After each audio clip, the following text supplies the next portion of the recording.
গতকাল খুলনা প্রকৌশল ও প্রযুক্তি বিশ্ববিদ্যালয় কুয়েটে যে অনাকাঙ্ক্ষিত ঘটনাটি ঘটেছে সেটি নিয়ে অনলাইনে ও অফলাইনে সত্য ঘটনাকে আড়াল করে অপপ্রচারের মাধ্যমে বাংলাদেশ জাতীয়তাবাদী ছাত্র দলের নামে যে মিথ্যা অপবাদ চারদিকে ছড়ানো হচ্ছে তার প্রেক্ষিতে আমাদের সংগঠনের নৈতিক ও রাজনৈতিক অবস্থান ব্যাখ্যা করার বিষয়টি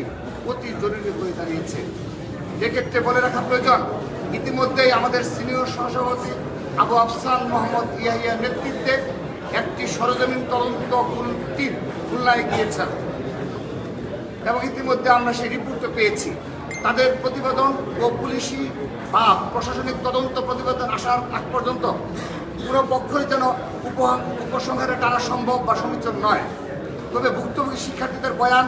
সংবাদ মাধ্যমে আসা প্রতিবেদন, ছবি ও ভিডিও প্রমাণের ভিত্তিতে আমরা যতটুকু জানতে পেরেছি সে অনুযায়ী গতকালকের এই অনাকাঙ্ক্ষিত ঘটনার সূত্রপাত হয় বৈষম্য বিরোধী ছাত্র আন্দোলনের ব্যানারে একটি মিছিল থেকে কতিপয় ছাত্রদল সমর্থকের উপর পথকৃত হামলার মাধ্যমে, যা ভিডিও ফুটেজে স্পষ্ট প্রমাণ হয়েছে। সেই মিছিল থেকে ধারণকৃত একটি ভিডিওতে দেখা যায় যে যখন ভুক্তভোগী সেই শিক্ষার্থীরা ক্লাস শেষে অতি সাধারণভাবে মিছিলটির পাশ দিয়ে হেঁটে যাচ্ছিলেন, তখন বৈষম্য বিরোধী ছাত্র আন্দোলনের কুয়েট কমিটির আহ্বায়ক মোহাম্মদ উমর ফারুক 2019-20 সেশনের শিক্ষার্থী মোহাম্মদ উমর ফারুকের প্রত্যক্ষ উস্কানিতে কতিপয় মিছিলকারী তাদের দিকে অতর্কিতভাবে তেড়ে গিয়ে ধর বলে হামলার সূচনা করে। ভুক্তভোগীদের বয়ান অনুযায়ী তাদেরকে ধাওয়া দিয়ে ও মারধর করে কুয়েট গেটের বাইরে নিয়ে যাওয়া হয় এবং গেটের কাছে একটি দোকানে আশ্রয় নিলে সেই দোকানদারকে হেনস্থা করা হয়, যার জবাবে সেই দোকান মালিকের পরিচিত কিছু স্থানীয় লোকজন সশস্ত্র হামলা চালায় সেই মিছিলকারীদের উপর। দফায় দফায় ধাওয়া পাল্টা ধাওয়া চলে কুয়েটের গেট হয়ে উঠে এক রণক্ষেত্র। প্রায় ঘণ্টাখানেক ধরে চলে এই এলাকায় চলে ন্যক্কারজনক সহিংসতা। সেই সহিংসতায় জড়িত কতিপয় স্থানীয় দলীয় কর্মীকে ইতিমধ্যেই বহিষ্কার করা হয়েছে বলে আমরা রাতেই অবগত হয়েছি এবং সোশ্যাল মিডিয়ায় দেখেছি। তবে তাদের কেউই ছাত্র দলের সাথে জড়িত নন এবং ছাত্র দলের ইন্ধনে শিক্ষার্থীদের উপর হামলা চালানোর কোনো কারণও তাদের নেই। আবার এর বিপরীতে 18 ফেব্রুয়ারি 2025 তারিখে প্রথম আলো অনলাইন নিউজ পোর্টালে প্রকাশিত কুয়েটের প্রথম হামলা নিয়ে ছাত্রদল ও বৈষম্যবিরোধী পাল্টাপাল্টি অভিযোগ শীর্ষক একটি প্রতিবেদন অনুযায়ী ঘটনার সূত্রপাত সম্পর্কে বৈষম্য বিরোধী ছাত্র আন্দোলনের এক নেতা প্রথম আলোকে বলেন, আচ্ছা, এটা কোর্টের প্রথম আলোতে যে নিউজটা এসেছে সেটি হলো, গতকাল ছাত্রদলের শিক্ষার্থীরা ক্যাম্পাসের বাইরে ছাত্রদলের ফরম বিতরণ করেছেন। এর প্রেক্ষিতে আমরা সাধারণ শিক্ষার্থীরা আজ মঙ্গলবার সমাবেশ দেখেছিলাম। আমরা উপাচার্যের কাছে একটি আবেদন করার কথা ভেবেছিলাম যে এই ফরম বিতরণের সঙ্গে যারা জড়িত তাদের যেন বহিষ্কার করা হয় এবং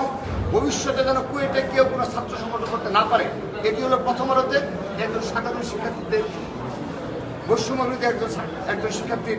উদ্ধৃতি। কিন্তু পরবর্তীতে জানা যায় যে বাংলাদেশ জাতীয়তাবাদী ছাত্র দলের পক্ষ থেকে উক্ত সদস্য ফরম পূরণ কার্যক্রম শুরু না হলেও বাংলাদেশি জাতীয়তাবাদী আদর্শে উজ্জীবিত শিক্ষার্থী হিসেবে পরিচিত বলে তারা সহ আরও কিছু শিক্ষার্থীকে হেনস্থ করার উদ্দেশ্যে চিহ্নিত তালিকাভুক্ত করে সাধারণ শিক্ষার্থী ব্যানার আড়ালে লুকানো বৈষম্যবিরোধী ছাত্র আন্দোলন ও আন্ডারগ্রাউন্ড রাজনীতির ধারক বাহক ইসলামী ছাত্র শিবিরের গুপ্ত কর্মীরা এবং ক্যাম্পাসে রয়ে যাওয়া ফেসিবাদী নিষিদ্ধ সংগঠন ছাত্রলীগের কর্মীরা বাংলাদেশ জাতীয়তাবাদী ছাত্র দল কুয়েট ক্যাম্পাসে আনুষ্ঠানিকভাবে কোনো রাজনৈতিক অনুষ্ঠান আয়োজন না করলেও এসব গুপ্ত ষড়যন্ত্রকারীদের ইন্ধনে সাধারণ শিক্ষার্থী পরিচয়ে মব মিছিলটি শুরু করার আগে ক্যাম্পাসে ছাত্রদলের রাজনীতি নিষিদ্ধ করার চেয়ে ক্যাম্পাসে বিশাল ব্যানার টানানো হয় এবং মিছিল থেকে বিনা উস্কানিতে ছাত্রদলের সমর্থকদের উপর হামলা চালানো হয়। উল্লেখ্য যে উক্ত সহিংসতায় ছাত্রদলের উক্ত সমর্থকেরা কেবলমাত্র ভুক্তভোগী হিসেবে জড়িত ছিলেন বলেই এখন পর্যন্ত প্রতীয়মান হয়েছে। তাদের তিনজনই কুয়েটের সম্মান কোর্সের নিয়মিত শিক্ষার্থী। যেহেতু কুয়েটে বাংলাদেশ জাতীয়তাবাদী ছাত্র দলের কোনো কমিটি গঠিত হয়নি এবং এখন পর্যন্ত কুয়েট ক্যাম্পাসে সদস্য ফরম পূরণের আনুষ্ঠানিক কার্যক্রম ক্যাম্পাসে শুরু হয়নি, সেহেতু তারা 3 জন বাংলাদেশ জাতীয় ছাত্র দলের নিবন্ধিত কর্মীও নন। তাই তাদেরকে কেন্দ্র করে ঘটা কোনো ঘটনাকে ছাত্র দলের হামলা শীর্ষক ঘটনা হিসেবে প্রচার করা সর্বভাবে মিথ্যা ও উদ্দেশ্য প্রণোদিত একটি কাজ। আর এসব উস্কানিমূলক বেআইনি কার্যক্রমের সাথে যুক্ত প্রায় সকলেই বিগত 28 ডিসেম্বর 2024 তারিখে ঘোষিত বৈষম্য বিরোধী ছাত্র আন্দোলনের কমিটির নেতা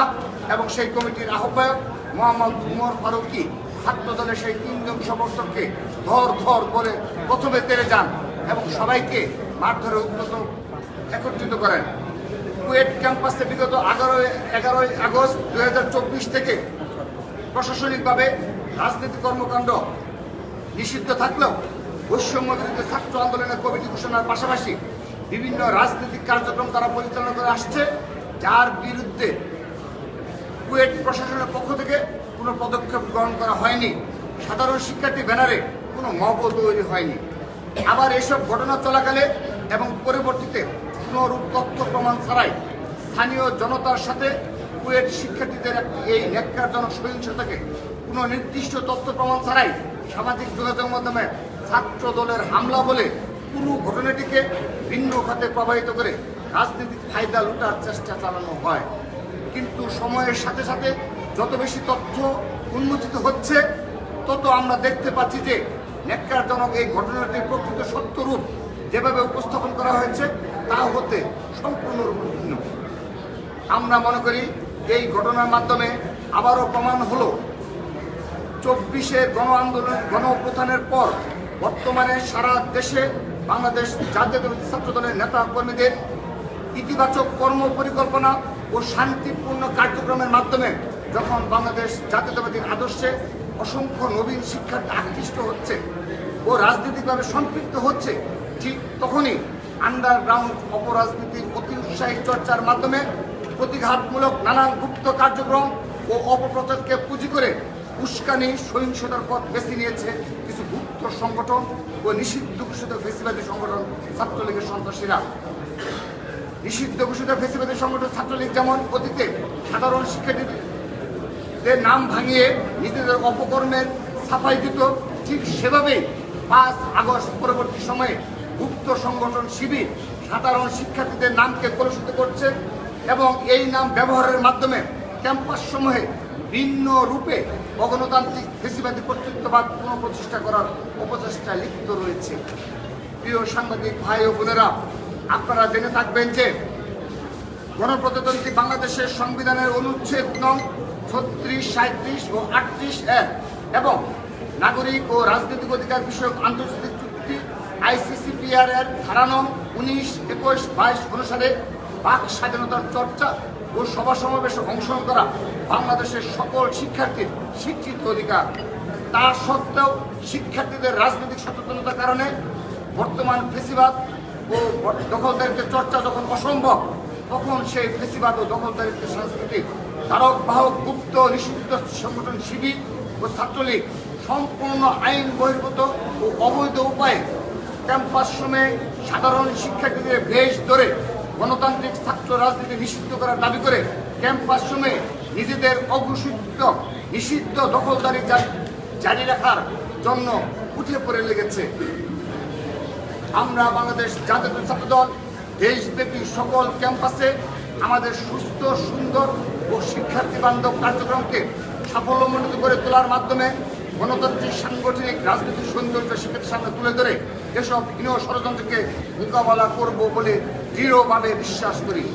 এবং একই সাথে শিক্ষা ঐক্য প্রগতির ঝান্ডাবাহী সংগঠন হিসেবে এবং শহীদ রাষ্ট্রপতি জিয়াউর রহমান বীরোত্তম